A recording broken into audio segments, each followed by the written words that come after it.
రాజు శంకర్ ఓడిపోయినాడు. వాళ్ళిద్దరు కూడా కాంగ్రెస్ పార్టీ వాళ్ళే. కాబట్టి ఈ విధంగా అట్లా కూడా ఒక 10 వచ్చినాయి. అంటే 95కి వచ్చినాం.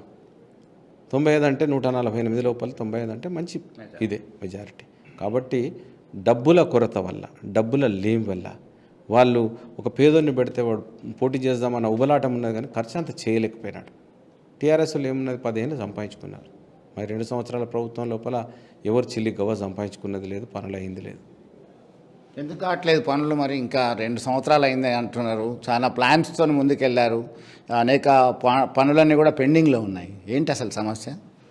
ఏది తీసుకున్నా కూడా రోడ్లు ఉన్నాయి, రోడ్ల పనులు కావట్లేదు. ముఖ్యంగా ఊర్లలో, గ్రామంలో ముందుగా కనబడేది రోడ్లు. ఆ రోడ్లను వేద్దామంటే ఒకప్పుడు బడ్జెట్ లేదు మన దగ్గర. 8 లక్షల కోట్ల అప్పు ఉన్నది. ఆ అప్పుకు కాంట్రాక్టర్లు మేము టెండర్లు పిలిచినా కూడా వస్తలేరు. నేను బ్రతిలాడాల్సి వస్తుంది. అన్న, ఈ నియోజకవర్గంలో నా మండలం ఉన్నది, నన్ను కొంచెం కాపాడండి మీరు. తర్వాత పాత బకాయిల గురించి చేసినా కూడా ఇస్తారా అయ్యారన్న నమ్మకం. ఎందుకంటే అన్ని అప్పుల్లో నుండి బయటకు వచ్చి ఆ నమ్మకం లేక చేయట్లేదు. చేయిస్తాం తప్పకుండా.